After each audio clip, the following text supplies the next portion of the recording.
Hey guys, welcome back to the channel and स्वागत तुम्हारा एक और बेहतरीन वीडियो के अंदर। और वीडियो में आगे बढ़ने से पहले अगर आप इस चैनल पे नए हो तो लाइक करो, सब्सक्राइब करो, शेयर करो। गाइस, किसका वेट कर रहे हो? साथ में हमारे चैनल पे चल रहा है 100 वीडियोस चैनल, उसको सपोर्ट करने के लिए आपको कुछ नहीं करना, आपको कमेंट करना है और हर एक वीडियो को देखना है। तो बिना किसी देरी के वीडियो को करता हूँ स्टार्ट।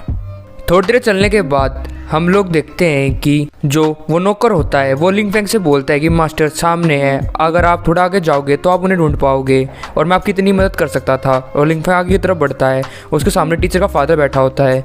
वो बिजनेसमैन बोलता है कि ब्रदर लिंग फेंग, तुम यहाँ पर बैठ जाओ और इस चाय को चखो, ये मेरी बहुत ज़्यादा ही फेमस चाय है जो हमारी फैमिली मेम्बर्स पीते हैं। लिंग फेंग उसको पीता है एंड वो बोलता है कि ये इतनी ज़्यादा बुरी नहीं है। ये बात सुनने के बाद वो बिजनेसमैन बोलता है कि आखिर मेरे बेटे ने ऐसा तुम्हारे साथ क्या कर दिया कि तुम इतने ज़्यादा गुस्सा हो रहे हो? सच में मेरा बेटा तो बेवकूफ़ है कि तुम जैसे बंदे को ऑफेंड करा है, इसलिए मैं तुमसे माफ़ी मांगता हूँ। लिंग फेंग बोलता है कि इन सारी बातों को छोड़ो, वो जेड कहाँ पर है, मुझे वो चाहिए। ये बात सुनने के बाद वो बिजनेसमैन बोलता है कि 9 यून जेड बहुत ज़्यादा इंपॉर्टेंट है मेरी जाओ फैमिली के लिए, और क्या तुम उसके बदले और कुछ नहीं ले सकते हो क्या? तभी वहाँ पर वो मास्टर आता है एंड वो बोलता है कि ये सारे रेयर ट्रेजर्स हैं जो हमने कलेक्ट करे हैं, प्लीज़ एक बार इन्हें देख लीजिए कि आपको इनमें से कोई पसंद आया है या नहीं। और हम लोग देखते हैं कि वो उस बॉक्स को खोल देता है जिसके अंदर बहुत ज़्यादा ही प्रीशियस ट्रेजर्स होते हैं। लिंग फेंग उनको देखने के बाद बोलता है कि मैंने तुम्हें पहले कह दिया है कि मुझे सिर्फ निंग युआन जेड चाहिए। ये बात सुनने के बाद वो बिजनेसमैन गुस्से में हो जाता है एंड वो बोलता है कि ब्रदर, तुम मेरे साथ पंगा तो नहीं लेना चाहते, ना ही मेरी फैमिली के साथ। अगर तुमने ऐसा करा तो तुम यहाँ से खत्म हो जाओगे। मैं तुम्हें इतनी अच्छे से बात कर रहा हूँ बट तुम हो कि मान ही नहीं रहे हो। मैं मानता हूँ कि तुम लेट स्टेज फाउंडेशन बिल्डिंग के अंदर हो, बट इसका मतलब ये नहीं है कि मेरी फैमिली भी बहुत ज्यादा कमजोर है। लिंग फेंग बोलता है क्या तुम मुझे धमकी देने की कोशिश कर रहे हो? तभी वो बिजनेसमैन चलाते हुए बोलता है कि मेरी जाओ फैमिली अगर तुमसे नहीं लड़ सकती, इसका मतलब ये नहीं है कि चाइना के अंदर ऐसा कोई बंदा ही नहीं है जो तुमसे फाइट कर पाए। फिर वो बोलता है कि मेरी बहुत अच्छी फ्रेंडशिप है sacred heart martial art hall के साथ, वो भी कई सालों से, और मैंने उनसे बात करी है तुमसे निपटने के लिए, और वहाँ से एक मास्टर आने वाला है और तुम उसके सामने कुछ भी नहीं कर पाओगे। तभी हम लोग देखते हैं कि वो खतरनाक मास्टर आने लग जाता है जो लिंग फेंग के बिल्कुल पीछे होता है। लिंग फेंग पीछे मुड़कर देखता है और हम लोग देखते हैं कि वो तो बूढ़ा भिखारी होता है। बूढ़ा भिखारी लिंग फेंग को देखने के बाद हैरान होता है। वो बोलता है कि ब्रदर लिंग, तुम यहाँ पर क्या कर रहे हो? तभी वो बिजनेसमैन बूढ़े भिखारी के पास आता है एंड वो बोलता है कि अच्छा है कि आप यहाँ पर आ गए। तभी बूढ़ा भिखारी बोलता है कि आखिर किसने तुम्हें ऑफेंड करा है? तभी वो बिजनेसमैन बोलता है कि इस बंदे ने मुझे बहुत ज़्यादा ऑफेंड करा है, मैं चाहता हूँ कि तुम इसको पीट डालो क्योंकि इसने ऑफेंड करा है मेरी जाओ फैमिली के साथ। इसकी हिम्मत कैसे होगी? इसे पता नहीं है मेरे कितने अच्छे रिलेशनशिप है सेक्रेट हार्ट मार्शल आर्ट के साथ। ये बात सुनने के बाद वो बूढ़ा भिखारी बोलता है तो इडियट है। ये बात सुनने के बाद वो बिजनेसमैन बोलते हैं कि हाँ ये तो इडियट है जो इसे लगता है कि ये छोटी मोटी कल्टिवेशन के साथ अपनी मनमानी कर सकता है। तभी बूढ़ा भिखारी चलाते हुए बोलता है कि मैंने तुम्हें इडियट कहा है, ना कि ब्रदर लिंग फेंग को। ये बात सुनने के बाद वो बिजनेसमैन भी हैरान होता है एंड वो बोलता है कि आखिर यहाँ पर क्या हो रहा है? फिर बूढ़ा भिखारी बोलता है कि ब्रदर लिंग फेंग, मेरी अच्छी खासी फ्रेंडशिप है secret heart martial art hall के साथ, इसलिए उन्होंने मुझसे एक बार पूछा कि क्या मैं जाओ फैमिली की मदद कर सकता हूँ, तो उसके बाद मुझे यहाँ पर आना पड़ा। ये बात सुनने के बाद लिंग फेंग बोलता है अच्छा ये बात है। तभी वो बिजनेसमैन बोलता है कि यहाँ पर क्या हो रहा है, मुझे बिल्कुल भी समझ में नहीं आ रहा है। तभी वो बूढ़ा भिखारी बोलता है कि जो बंदे को तुम देख रहे हो इसका नाम लिंग फेंग है और तुम इससे बिल्कुल भी ऑफेंड नहीं कर सकते हो, और तुम्हें क्या लगता है कि तुम सच में इससे पंगा ले सकते हो? ये बात सुनने के बाद एंड वो जमीन पे गिर जाता है एंड वो बोलता है कि ये तो नहीं हो सकता। तभी लिंग फेंग उसके पास आता है एंड वो बोलता है कि मुझे डरने की जरूरत नहीं है, मैं तुम्हारे साथ कुछ भी नहीं करूंगा, अब जल्दी से वो निंग यान जेड मुझे दे दो। तभी वो बिजनेसमैन बोलता है ठीक है मैं तुम्हें वो दे देता हूँ, और वो उठते हुए वहाँ से जाने लग जाता है एंड वो बोलता है कि अभी मैं लेके आया। तभी हम लोग देखते हैं कि लिंग फेंग और वो बूढ़ा भिखारी हंसने लग जाता है और वो दोनों साथ में खुश होते हैं। थोड़ी देर बाद हम लोग देखते हैं कि वो बिजनेसमैन निंग युआन जेड ले आता है एंड वो बोलता है कि ये निंग युआन जेड है। उसको देखने के बाद लिंग फेंग बोलता है कि सच में ये तो बहुत कमाल का है। फिर वो बोलता है कि अभी भी 1 मिलियन कैश बाकी है, मैं तुमसे उम्मीद करता हूँ कि तुम जल्दी से जल्द उसकी तैयारी कर लोगे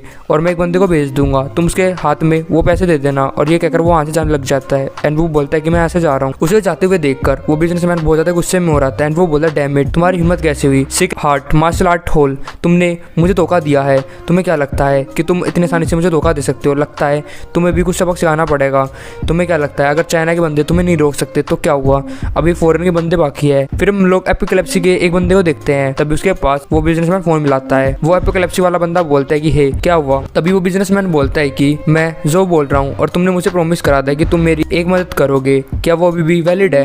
तभी वो एपिलेप्सी वाला बंदा बोलता है कि हाँ वो भी वैलिड है। तभी वो बिजनेसमैन बोलता है कि मैं चाहता हूँ कि तुम मेरे लिए एक बंदे को मार दो या फिर 2 बंदों को। उसके बाद हम लोग देखते हैं जाओ फैमिली के हाउस को, जहाँ से लिंग फेंग और वो बूढ़ा भिखारी जा रहा होता है। बूढ़ा भिखारी बोलता है कि ब्रदर लिंग फेंग क्यों ना तुम मेरे साथ हार्ट मार्शल आर्ट हॉल में जाओ। ये बात सुनने के बाद लिंग फेंग बोला ठीक है, मेरे कार के अंदर बैठा हूँ वहीं जा रहे हैं, और वो गाड़ी के साथ वहाँ जाने लग जाते हैं। फिर हम लोग इंपेरियल कैपिटल के secret heart martial art hall को देखते हैं, जो बहुत ज़्यादा सुंदर होता है। लिंग फेंग वहाँ पर पहुँचने के बाद बोलता है कि तो बहुत सुंदर है। तभी बूढ़ा भिखारी अपने पास से कपड़े निकालता है एंड वो बोलता है कि ब्रदर लिंग फेंग, यहाँ के कुछ रूल्स हैं, अगर हमें यहाँ पर इंटर करना होगा तो हमें मार्शल आर्ट की यूनिफॉर्म पहननी पड़ेगी। लिंग फेंग बोला ठीक है, मैं इसे पहनने के लिए तैयार हूँ, और वो गेट के पास पहुँच जाते हैं। गेट पे आते हुए देखकर वो गार्ड उन्हें देख रहे होते हैं एंड वो बूढ़े भिखारी को ग्रीट करते हैं, और वो दोनों अंदर चले जाते हैं। तभी वे बोलते हैं कि आखिर ये कौन पर्सन है जो मास्टर के साथ घूम रहा है, ये तो बहुत ज़्यादा यंग है, लगता है यहाँ पे कुछ सीखने के लिए आया है। फिर हम लोग फर्स्ट फ्लोर को देखते हैं मार्शल आर्ट हॉल का, जहाँ पे बहुत सारे लोग प्रैक्टिस कर रहे होते हैं। लिंग फेंग उन्हें देखने के बाद बोलता है कि तो बहुत ज़्यादा अच्छा है। तभी एक बंदा किसी की तारीफ कर रहा होता है एंड वो बोलता है सेकंड सीनियर, तुम तो बहुत ज़्यादा कमाल के हो, और जो तुम्हारी बॉक्सिंग टेक्निक है वो तो बहुत ज़्यादा ग्रेट है। और हम लोग देखते हैं कि यहाँ पर एक बंदा अपनी बॉक्सिंग टेक्निक का इस्तेमाल कर रहा होता है। लिंग फेंग उसे देखने के बाद खांसता है। तभी वो बंदा उसकी तरफ मुड़ के हुए देखता है एंड वो बोलता है सीनियर मुरैंग, आखिर आप यहाँ पर आ गए हो और आपके साथ ये कौन है। तभी लिंग फेंग बोलता है कि जो तुम्हारी बॉक्सिंग टेक्निक है वो कमाल की है, बट उसके अंदर बहुत सारी गलतियां हैं, अगर तुम उसे ठीक नहीं करते तो इससे तुम्हारी हड्डियां भी टूट सकती हैं। ये सुनने के बाद वो बंदा बोलता है कि आखिर तुम क्या कह रहे हो, मैंने अपनी इस टेक्निक को 90% सीख लिया और इसको मेरे टीचर फादर दोनों ने सिखाया है, और तुम कह रहे हो कि ये गलत है। तभी लिंग फेंग बोलता है कि हाँ मेरे पास कुछ पॉइंट्स है जिनसे तुम इसे और ज़्यादा अच्छा कर सकते हो।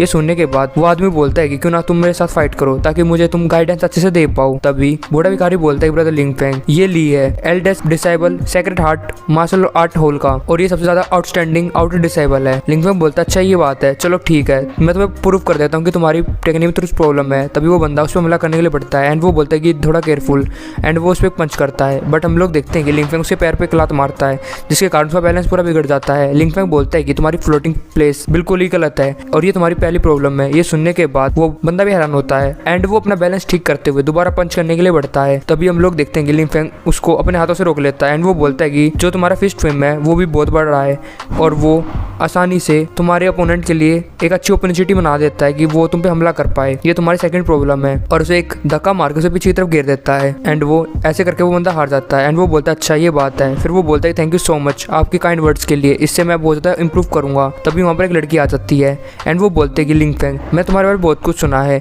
और आज तुम्हें मैंने देख भी लिया, उसमें तुम तो कमाल के हो, तुमने हमारी डिसेबल को इतनी अच्छी बातें सिखाई है, और उसका नाम ली होता है। लिंग फेंग बोलता है कि तुम्हारा शुक्रिया मेरी तारीफ करने के लिए। ली अपने मन में बोलते हैं कि मैं इसकी तारीफ नहीं कर रही थी, मैं इसका मजाक उड़ा रही थी, बस इसका देखो तो समझ में नहीं आया। तभी बूढ़ा भिखारी बोलता है कि ये ली है ग्रैंड डॉटर लिन शेंग सिंगी, जो कि यहाँ का पेट्रियोट भी है या फिर लीडर कह सकते हो आप। लिंग फेंग बोलता है कि क्या तुम ली हो।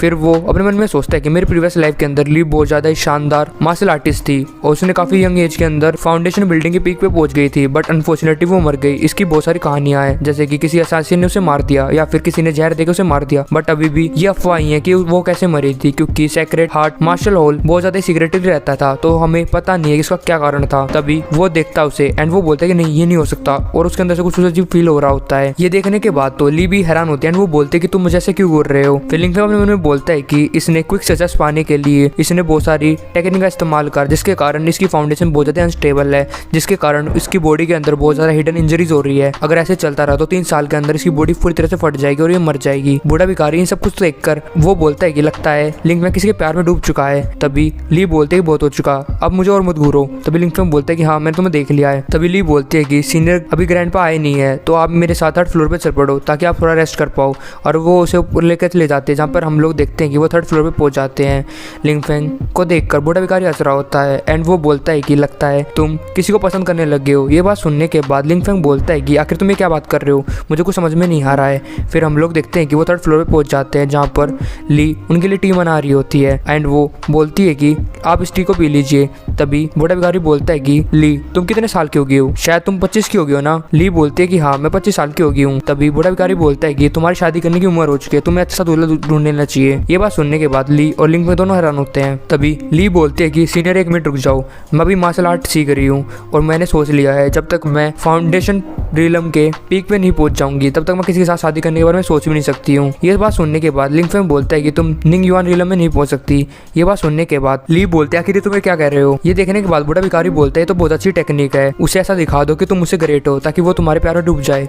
तभी लिंग फेंग बोलता है कि तुमने बहुत ज्यादा कल्टीवेशन कर ली है और कुछ क्विक मेथड के कारण तुम्हारी अंदर की जो पूरी बॉडी है वो तबाह हो चुकी है। फिर वो बोलता है कि मुझे डर है कि तुम कुछ सालों के अंदर मर जाओगी, अगर ऐसा हुआ तो तुम कैसे निंग युआन रिलम में पहुंच जाओगी। ये बात सुनने के बाद ली बोलती है कि ये तुम क्या कह रहे हो, मैंने सुना था कि तुम्हारा बहुत ज्यादा अमेजिंग टैलेंट है, बट इसका मतलब ये नहीं, तुम कुछ भी कह सकते हो, ये वर्ल्ड बहुत ज्यादा बड़ा है और तुम्हें किसी के ऊपर उंगली ऐसे करने से पहले 2 बार सोचना चाहिए। तभी लिंग फेंग बोलता है कि जितना मैं तुम्हारी बॉडी को देख के पहचान सकता हूँ, कुछ दिन पहले तुम्हारी बॉडी के अंदर कुछ चेंजेस आए होंगे जिससे तुम्हें बहुत ज्यादा दर्द हुआ होगा। ये बात सुनने के बाद ली भी हैरान होती है। फिर लिंग फेंग बोलता है कि तुम्हारी बॉडी बहुत ज्यादा एनर्जी रिलीज कर रही है जिसके कारण तुम्हारी इंटरनल इंजरीज हो चुकी है, जिसके कारण तुम्हें बहुत ज्यादा दर्द होता है, बट तुम अपनी ऑरा का इस्तेमाल करते हुए अपनी बॉडी को ठीक कर लेते हो जिसके कारण तुम्हारा दर्द ठीक हो जाता है। बट अगर तुम ऐसा करते रही तो तुम्हारी बॉडी की हालत और ज्यादा खराब हो जाएगी और मुझे डर है कि अगली बार या फिर तुम 2-3 बार और करो तो शायद तुम मरने के और ज्यादा करीब पहुंच जाओ। ये बात सुनने के बाद ली बोलते है क्या तुम्हारे पास कोई सोल्यूशन है। लिंग फेंग बोलता है कि वैसे इसका कोई भी सोल्यूशन नहीं है, बट मैं यहाँ पर हूँ, इसका मतलब यहाँ पर कुछ डिफरेंट हो सकता है। ये बात सुनने के बाद ली बोलती है कि क्या तुमसे सोल्व कर सकती हो। लिंग फेंग बोलता है कि तुम्हारा कोई भी एटीट्यूड नहीं है मदद मांगने का। तभी हम लोग देखते हैं कि वहाँ पर एक बंदा आ जाता है एंड उसका नाम जैंग होता है। जैंग चिल्लाते हुए बोलता है कि ली मैंने तुम्हारे लिए एक डॉक्टर को ले आया हूँ, इसका नाम डॉक्टर वैंग है और ये तुम्हारे ठीक कर सकता है। तभी वो बोलता है आखिर ये 2 बंदे कौन हैं। तभी ली उसके पास जाती है एंड वो बोलती है कि ये मेरे ग्रैंडपा के बहुत अच्छे दोस्त है सीनियर मोरैंग। ये बात देखने के बाद लिंग फेंग मन में सोचता है कि इसने सिर्फ सीनियर को इंट्रोड्यूस करा, लगता है ये लड़की बहुत ज्यादा एरोगेंट हो रही है मेरे सामने। तभी जैंग उसके सामने झुककर बोलता है कि मेरा नाम जैंग है, आपसे मिलकर खुशी हुई। फिर वो बोलता है कि जूनियर सिस्टर देखो ये एक जीनियस डॉक्टर है जिन्हें मैं लेके आया हूँ जो तुम्हारी कल्टिवेशन को ठीक कर सकता है और मैंने इनको तुम्हारे कल्टिवेशन के सिम्टम्स ही बताए हैं। ये बात सुनने के बाद ली बहुत ज्यादा खुश हो जाती है एंड वो बोलती है कि ली आपसे मिलकर खुशी हुई। फिर वो डॉक्टर बोलता है कि मैं पहाड़ों में बहुत ज्यादा कल्टिवेट कर रहा था बट इस लड़के ने मुझे बुलाया इसलिए मैं यहाँ पर आ गया, वरना मैं यहाँ पे बिल्कुल भी नहीं आता। ये बात सुनने के बाद ली बोलती है कि मुझे माफ कर देना। ली बोलती है कि आपको बहुत बहुत शुक्रिया अपनी काइंडनेस दिखाने के लिए, मैं इसे कभी नहीं भूलूंगी। फिर वो बोलती है सीनियर आप यहाँ पर वेट करें, तब तक ग्रैंडपा यहाँ पर आ जाएंगे, उसके बाद मैं आपको उनके साथ मिलाने के लिए ले जाऊंगा। तभी लिंग फेंग उसके साथ बोलता है कि ये अपने आप को ही तबाह करने की सोच रही है। ये बात सुनने के बाद जैंग और ली हैरान होते हैं, वो बोलते हैं कि तुम्हें क्या कह रहे हो।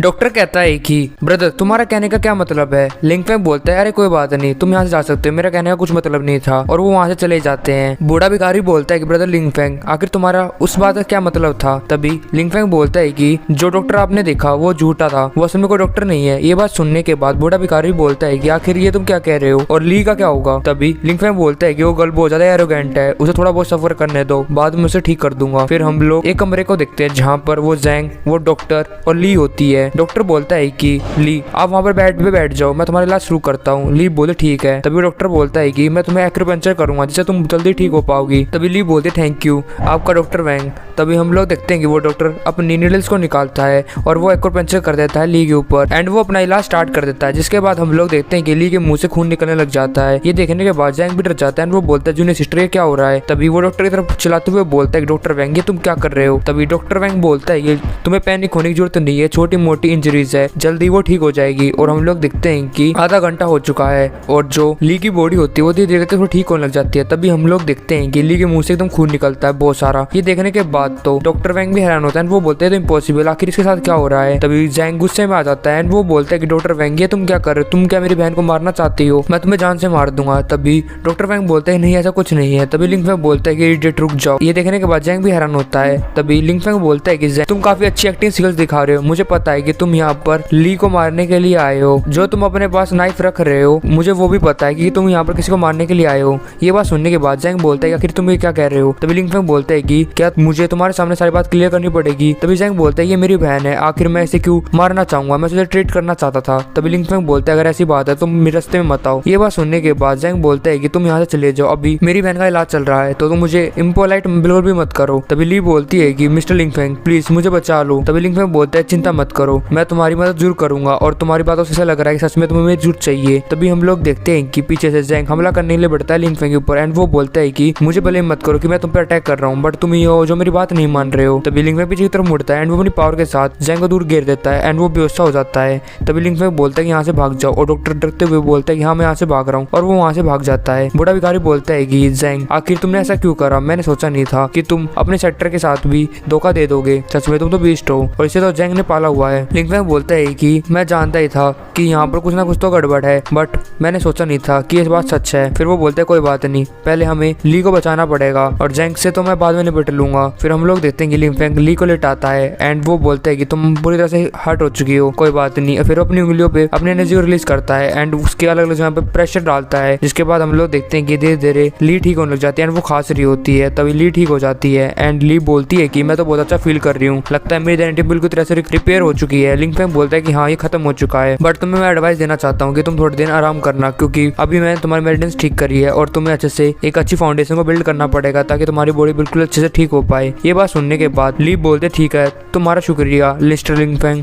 फिर वो बोलता है कि मैंने सोचा नहीं था कि जिसे मैं भाई कहती हूँ वही मुझे मारने की कोशिश करेगा। लिंग फेंग बोलता है चलो इससे बात कर लेते हैं एंड वो अपनी पावर के साथ जैंग को उठा लेता है। ये देखने के बाद जैंग भी हैरान होता है। तभी जैंग हैरान होता है एंड वो बोलता है कि ली अब तो तुम मरी नहीं हो, आखिर ये कैसे हो सकता है, मैं तुम्हें ऑलमोस्ट मार डाला था। फिर वो चिल्लाने लग जाता है आखिर गोड मेरा साथ क्यों नहीं दे रहे हो तुम। तभी लिंग फेंग उसे मारता है एंड फिर हम लोग देखते हैं कि जैंग दूर जा गिरता है। लिंग फेंग बोलते हैं थोड़े चुप रहो। तभी ये देखने के बाद जैंग भी हैरान होता है। ली बोलती है कि मेरे सेक्रेट हार्ट मार्शल होल ने तुम्हें पाला, फिर भी तुमने ऐसा क्यों करा। तभी ये बात सुनने के बाद जैंग बोलता है कि तुम कह रहे हो मैंने क्या करा, मैं तुमसे बहुत ज्यादा ही अच्छा था, मैंने बहुत ज्यादा मेहनत करी और मैं पूरे इस होल के अंदर सबसे ज्यादा ताकतवर था, फिर भी तुम्हारे ग्रैंडफादर ने तुम्हें चुना। क्यों? क्योंकि तुम उसकी बेटी थी, यानी कि तुम पोती थी उसकी। अगर तुम उसकी पोती नहीं होती तो शायद वो मुझे चुन लेता, बट उसने एक बार भी ऐसा नहीं सोचा और सारा होल तुम्हें दे दिया। ये बात गलत है, मैं यहाँ पे सबसे ज्यादा मेहनती था तो मुझे सब कुछ मिलना चाहिए था। ये बात सुनने के बाद ली बोलती है कि क्या तुमने सिर्फ इस छोटी सी बात के लिए मुझ पर हमला कर दिया। ये बात सुनने के बाद जैंग गुस्से में हो जाता है एंड वो बोलता है ये छोटी मोटी चीज नहीं है, ये मेरे लिए सब कुछ था एंड सेक्रेट होल सिर्फ मेरा है और सिर्फ मेरा। और वो दोबारा हमला करने के लिए बढ़ता है ली के ऊपर, बट हम लोग देखते हैं कि लिंग फेंग अपनी पावर का इस्तेमाल करते हुए जैंग को एक पंच मरवाता है, जिसके बाद जैंग जमीन के अंदर गिर जाता है। लिंग फेंग बोलता है कि तुमने बहुत ज्यादा बोल दिया है। तभी हम लोग देखते हैं कि वहाँ पर दो डिसाइबल से आ जाते हैं एंड वो बोलते हैं कि मिस मास्टर वापस आ चुके हैं। ये बात सुनने के बाद ली बोलते हैं कि ग्रैंडपा तो वापस आ चुके हैं। तभी डिसाइबल्स बोलते हैं कि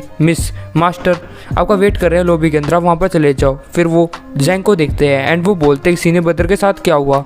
तभी ली बोलती है कि जैंग अब से मेंबर नहीं है हमारे सेक्रेट हार्ट मार्शल होल का, जल्दी से इसे उठाओ और इसे जेल में डाल दो। ये बात सुनने के बाद वो बंदे बोलते हैं कि आखिर ये क्या कह रहे हो आप। तभी ली बोलते हैं कि क्या तुम्हें मेरी बात सुनाई नहीं दी। तभी वे डिसाइबल बोलते हैं कि हाँ हम समझ गए और वो उसे उठा के ले जाते हैं। तभी ली बोलते हैं कि मिस्टर लिंग फेंग चलो हमारे साथ चलो।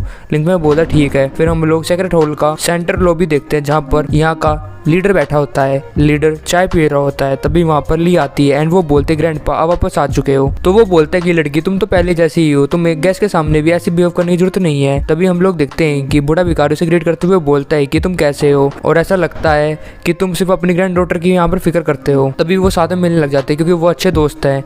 तभी ली उसे सब कुछ बता देती है जो भी आज उसके साथ हुआ। ये बात सुनने के बाद ग्रैंडपा बोलता है कि तुमने तो मेरे फैमिली का बहुत ज्यादा अच्छा काम कर रहा है। फिर वो लिंग फेंग के सामने रिस्पेक्ट शो करता है एंड वो बोलता है कि तुम्हारा बहुत बहुत शुक्रिया जो तुमने हमारे सामने काइंडनेस दिखाई है। लिंग फेंग बोलता है तो छोटी मोटी बात है, वैसे भी मैंने अपनी हाथों का सही इस्तेमाल करा है। तभी वो ग्रैंडपा बोलता है कि तुम बहुत ज्यादा यंग हो और तुम बहुत ज्यादा अच्छे हो और तुम सच में मार्शल आर्ट में बहुत ज्यादा अच्छे हो। मुझे एक सवाल था, क्या तुम्हारी कोई फैमिली है या नहीं है। ये बात सुनने के बाद लिंग फेंग भी हैरान होता है। तभी वो बोलता है कि नहीं अभी तो नहीं है। ये बात सुनने के बाद ली बोलती है ग्रैंडपा आप क्या बातें कर रहे हो। तभी उसका ग्रैंडपा हंसते हुए बोलता है कि अगर ऐसी बात है क्यों ना तुम मेरी बेटी के साथ घूमो ताकि तुम उसके साथ अच्छे से रह पाओ, बट उससे पहले क्यों ना हम जरूरी मैटर पे बात कर ले। बूढ़ा भिखारी बोलता है जी हाँ हम उस बारे में बात कर लेते हैं। तभी ग्रैंडपा बोलता है कि तो हम बिजनेस की बातें स्टार्ट करेंगे तो प्लीज ल्यू यहाँ से चली जाओ। ल्यू बोले ठीक है, वो वहाँ से चली जाती है। तभी ग्रैंडपा बताता है कि हमने बहुत सारे चाइनाज के हिडन फैमिलीज को बुलाया है जो बहुत ज्यादा स्ट्रॉन्ग है और हम सारे साथ मिलकर फॉरेनर लोगों से लड़ेंगे जिन्हें हम एपोक्रेसी भी कहते हैं। तभी वहाँ पर एक डिसेबल भागता हुआ आता है वो बोलता है कि मास्टर बहुत बुरी बात हो गई है। तभी वे दोनों उसकी तरफ देखते हैं। तभी वो ग्रैंडपा चिल्लाते हुए बोलता है कि क्यों तुम इतना ज़्यादा चला रहे हो। तभी वो डिसेबल बोलता है कि मास्टर बुरी खबर हो चुकी है, कुछ लोगों का ग्रुप यहाँ पर आ चुका है और यहाँ पर बहुत ज्यादा तोड़ फोड़ कर रहा है और हमारे डिसेबल्स को पीट रहा है। ये बात सुनने के बाद ग्रैंडपा बोलता है कि हमारे होल के बहुत ज्यादा दुश्मन है, वो भी कई सालों से, तो क्या हो गया, क्या हम उससे डरते थोड़ी ना है। तभी वो डिसेबल बोलता है कि ऐसी बात नहीं है, अब की बार ये बिल्कुल ही अलग है, वो सारे लोग फॉरेनर्स हैं और वो यहाँ पर किसी यंग बंदे को ढूंढ रहे हैं जिसका नाम लिंग फेंग है। ये बात सुनने के बाद लिंग फेंग बोलता है कि वो मुझे क्यों ढूंढ रहे हैं। तभी वो ग्रैंडपा बोलता है कि अगर वो ब्रदर लिंग फेंग को ढूंढ रहे हैं तो उन्हें हमसे फाइट करनी पड़ेगी, क्योंकि ब्रदर लिंग फेंग ने हमारी बहुत ज्यादा मदद करी है। अगर कोई भी उन्हें बुली करने की कोशिश करेगा तो उससे पहले मुझसे लड़ना पड़ेगा, तो मैं खुद बाहर जा रहा हूँ उनसे लड़ने के लिए। तभी लिंग फेंग बोलता है 1 मिनट रुक जाओ, ये मेरा मैटर है, मैं इसे खुद ही सोल्व कर दूंगा, और फुल स्पीड के साथ वो वहाँ से चला जाता है। तभी वो बूढ़ा भिखारी बोलता है तुम चिंता मत करो, वो आसानी से इसे संभाल लेगा और हम यहाँ पर चाय पीते हैं। दूसरी तरफ हम लोग देखते हैं कि वो आउटर डिसेबल जो बहुत ज्यादा खतरनाक था वो पीटा होता है और वो असल में उन एपिक्लेप्सी वाले बंदों को देख लिया होता है। एपिक्लेप्सी के बंदों ने पीटा होता है जिसको जैंग ने भेजा होता है। एपिक्लेप्सी वाला बंदा बोलता है कि सेक्रेट हार्ट रोल सिर्फ यही है ना, जल्दी से उस बंदे को बाहर लाओ वरना मैं तुम्हें मार दूंगा। तभी वो बंदा बोलता है कि तुम कौन हो। तभी वो बंदा बोलता है तुम्हें सब कुछ जानने की जरूरत नहीं है, जल्दी से यहाँ पर लिंग फेंग को लेके आओ। तभी लिंग फेंग वहाँ पर आ जाता है एंड वो बोलता है कि क्या तुम मुझे ढूंढ रहे हो, एंड वो पूरी शानदार एंट्री मारता है एंड वो बोलता है कि मैं तुम्हें अच्छे से नहीं जानता, आखिर तुम कौन हो। तभी वो बंदा बोलता है कि तुम्हें सब कुछ जानने की जरूरत नहीं है, तुमने एक ऐसे बंदे को ऑफेंड करा जिन्हें तुम्हें ऑफेंड बिल्कुल भी नहीं करना चाहिए था। ये बात सुनने के बाद लिंग फेंग बोलता अच्छा सी बात है। फिर वो पूरी स्पीड के साथ उस पर हमला करने के लिए बढ़ता है एंड वो बोलता है कि कब मैंने किसको ऑफेंड कर दिया, और वो उसे लात मारता है। बट हम लोग देखते हैं कि वो एनिमी बहुत ज्यादा दूर हो जाता है, बट वो भी सही होता है। लिंग फेंग बोलता है कि चलो देख ही लेते तुम कितना स्ट्रॉन्ग हो। तभी ये बात सुनने के बाद वो एपिक्लेप्सी वाला बंदा बोलता है तुम तो बहुत ज्यादा एरोगेंट हो, एंड फिर वो अपना बूस्टर ऑन करता है एंड वो हमला करने के लिए बढ़ता है लिंग फेंग के ऊपर, जिसके बाद उसकी स्पीड बहुत ज्यादा बढ़ जाती है एंड वो अपनी नी के साथ हमला करता है लिंग फेंग के ऊपर। ये देखने के बाद लिंग फेंग बोलता है तुम तो बहुत ज्यादा फास्ट हो एंड वो उस अटैक को रोक लेता है। तभी वो एपिक्लेप्सी वाला बंदा उसे पंच मारता है, लिंग फेंग उस अटैक से भी डॉज कर लेता है। लिंग फेंग मन में सोचता है कि ये अपनी कोई भी इंटरनल स्ट्रेंथ और पावर का इस्तेमाल नहीं कर रहा, बट की स्पीड और जो पावर है बहुत ज्यादा ग्रेट है, ये बिल्कुल भी नॉर्मल नहीं है, लगता है ये कुछ खास है। फिर वो बोलता है कि तुम कौन बंदे हो और तुम मुझसे फाइट करने के लिए क्यों आ रहे हो। तभी वो बंदा बोलता है कि अगर तुम जान भी लोगे तुम क्या कर लोगे। लिंग फेंग बोलता है कि लगता है तुम मुझे नहीं बताना चाहते कि तुम कौन हो, बट मैं तुम्हें बता दूं, मैं जानता हूं कि तुम कौन हो और शायद तुम मुझे नहीं जानते कि मैं कौन हूं। तभी हम लोग देखते हैं कि वो एपिक्लेप्सी वाला बंदा लिंग फेंग के ऊपर हमला करने के लिए बढ़ता है। लिंग फेंग बोलता है कि मैंने तुम्हारे एपिक्लेप्सी के बहुत सारे बंदों को मारा है। ये बात सुनने के बाद वो एपिक्लेप्सी वाला बंदा भी हैरान होता है।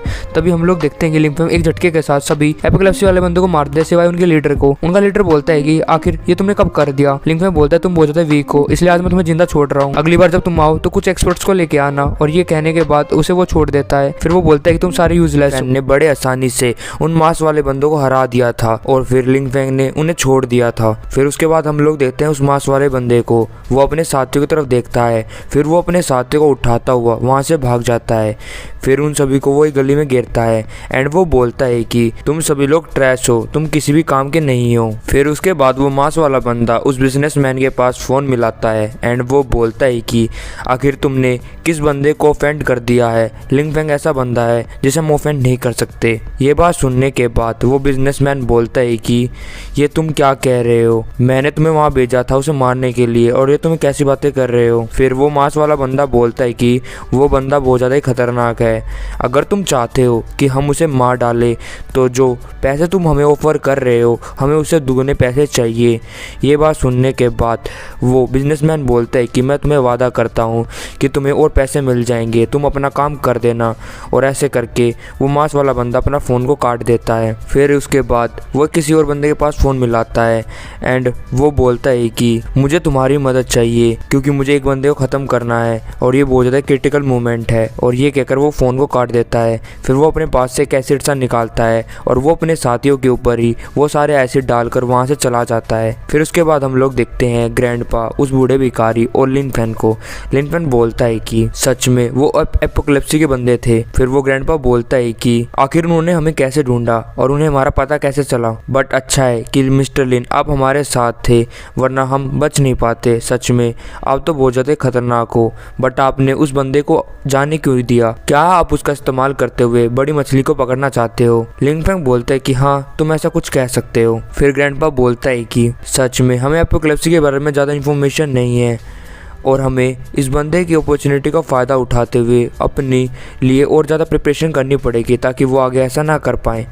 फिर वो ग्रैंडपा बोलता है कि by the way brother Lin Fan, हम जब तक वो सब कुछ रिसर्च कर रहे हैं क्यों ना आप हमारी एकेडमी के अंदर ही रह लो। लिन फैन बोलता है कि शुक्रिया आपके ऑफर के लिए, बट अभी मुझे एक और काम करना है, इसलिए मैं यहाँ पर नहीं रह सकता। ये बात सुनने के बाद ग्रैंडपा बोलता है कि अगर ऐसी बात है तो मैं आपको बिल्कुल भी फोर्स नहीं करूँगा, बट साथ में मैं आपको इन्वाइट भी करना चाहूँगा। 3 दिन बाद मार्शल आर्ट एक कॉम्पिटिशन होने वाला है और मैं चाहता हूँ कि आप वहाँ पर आएँ, क्या आप वहाँ पर आएंगे? लिन फैन बोलता है ठीक है, मैं वहाँ पर आने की कोशिश करूँगा, और ये कहकर लिन फैन वहाँ चला जाता है।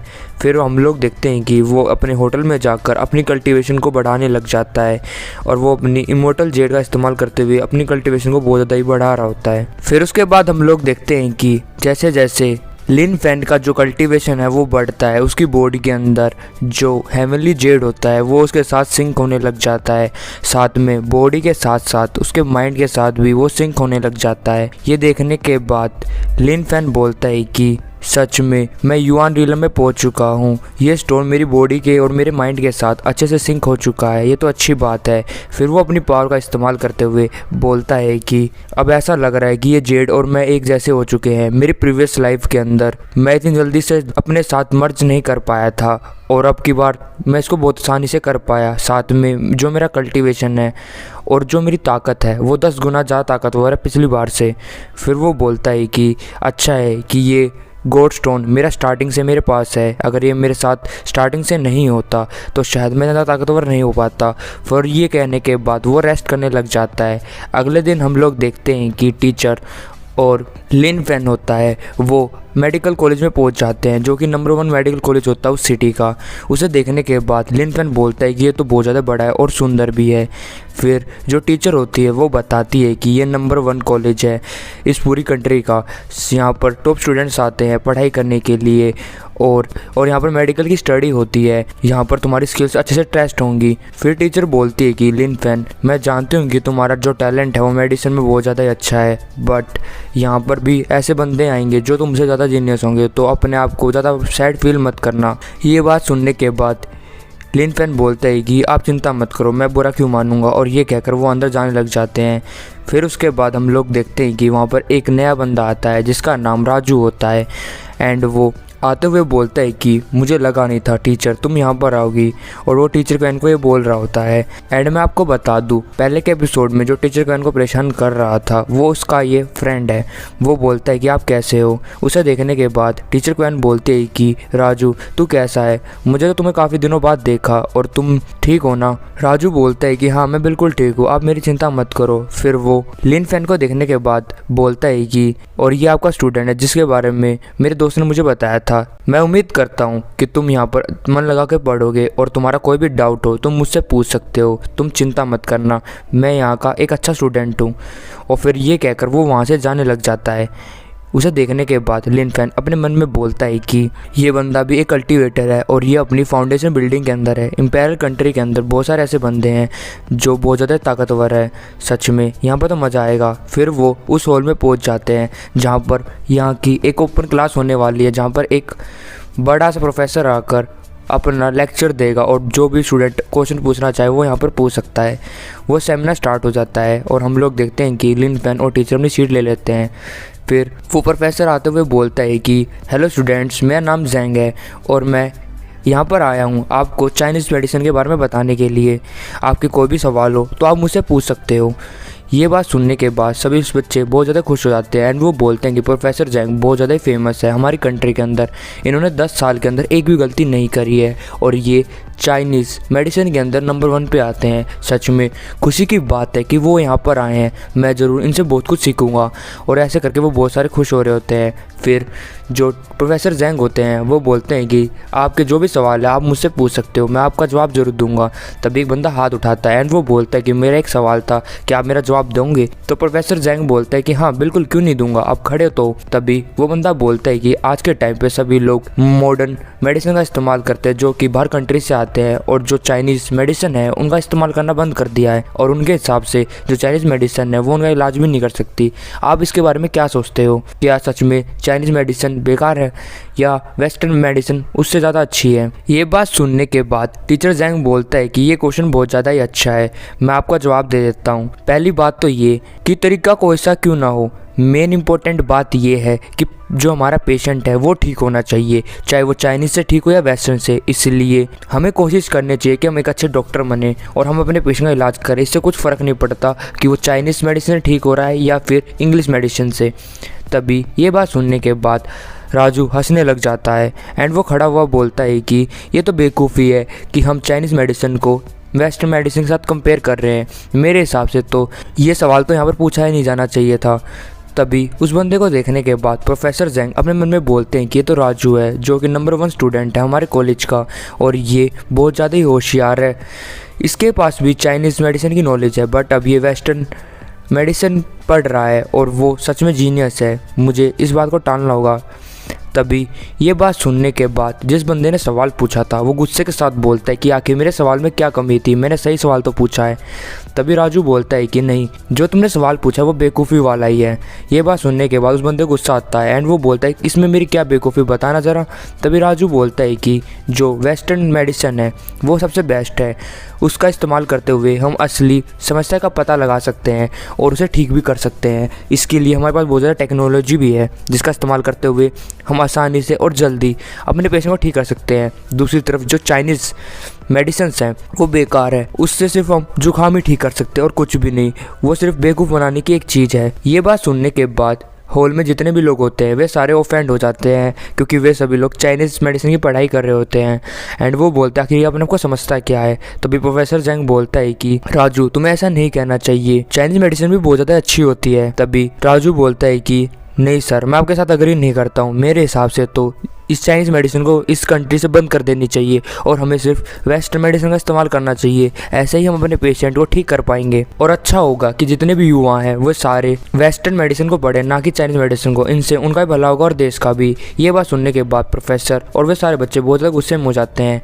तभी लिन फेन उठता है एंड वो बोलता है कि तुमने बहुत बकवास कर ली, आखिर तुम अपने आप को क्या समझते हो? तुम्हें क्या लगा कि तुमने 2 अक्षर क्या पढ़ लिए कि तुम यहाँ पर आकर हवा मना सकते हो? फिर लिन फेन बोलता है क्यों ना हम एक कंपटीशन कर लेते हैं जहाँ पर तुम्हारी वेस्टर्न मेडिसिन का इस्तेमाल तुम करना और मैं अपनी चाइनीज़ टेक्निक्स का, और देख लेते हैं कि कौन सी ज़्यादा अच्छी है। क्या तुम्हें मंजूर है इस कंपटीशन के लिए? राजू बोलता है कि अगर तुम नहीं मान रहे तो मैं प्रूव करके दिखाऊंगा जो ट्रेडिशनल चाइनीज़ मेडिसिन है वो सिर्फ बकवास चीज़ है और उसका कोई भी फ़ायदा नहीं है, ये मैं तुम्हें प्रूफ करके दिखाऊंगा।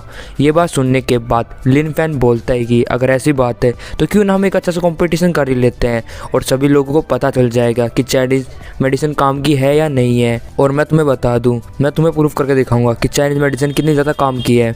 ये बात सुनने के बाद राजू बोलता है कि अगर ऐसी बात है तो मुझे मत कहना कि मैं तुम्हारे साथ ज़्यादा जासूसी कर रहा हूँ। फिर जो राजू होता है वो बोलता है कि ठीक है, हम एक कंपटीशन करने वाले हैं तो क्यों ना तुम मुझे बता दो कि ये कंपटीशन कैसा होगा, क्योंकि तुमने मुझे चैलेंज दिया है।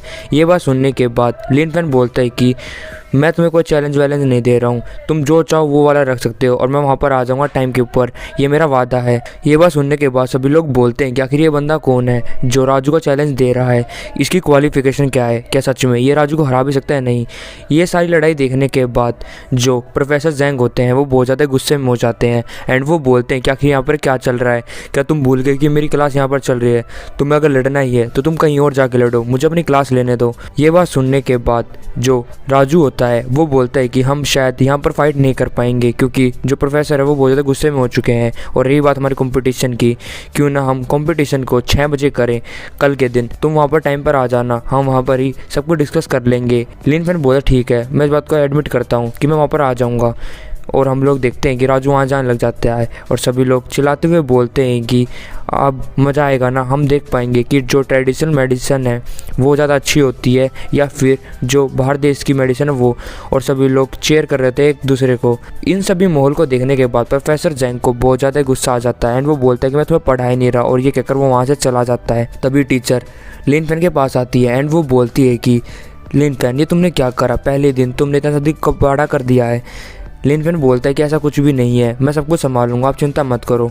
और हम लोग देखते हैं कि वो वहाँ से जा रहे होते हैं और हम लोग देखते हैं लिन फेन के साथ टीचर जा रही होती है। तभी भीड़ में से एक लड़की आती है जिसका नाम चुटकी होता है एंड वो आकर लिन फैन से बोलते आखिर तुम कौन हो और तुम्हारी हिम्मत कैसे हुई वैसा चैलेंज देने की।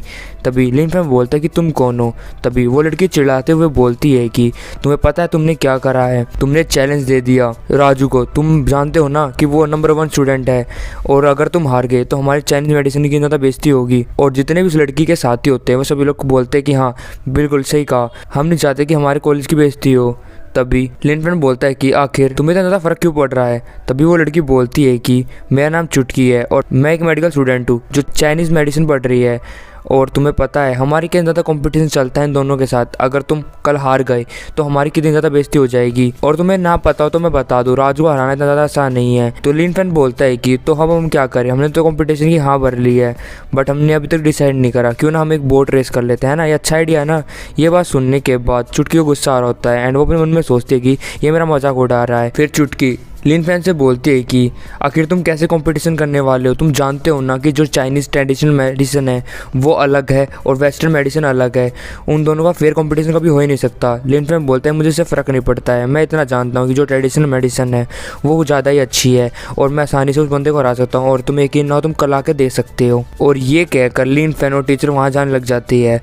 तभी चुटकी बोलती है अपने एक साथी को जाओ इस लड़के के बारे में पता लगा आखिर ये कौन है और उसका क्या बैकग्राउंड है। फिर हम लोग देखते हैं लिन फैन और टीचर को, जहाँ पर लिन फैन बोलता है कि टीचर क्यों ना आप मेरा कंपटीशन देखने के लिए आओ। तभी टीचर बोलती है कि मैं नहीं आ सकती, मुझे किसी से मिलने के लिए जाना है। टीचर की ये बात सुनने के बाद लिन फैन बोलता है कि आप इस नई जगह पे भी किसी लोग को जानते हो, आप तो बहुत ज़्यादा सिंपल नहीं हो।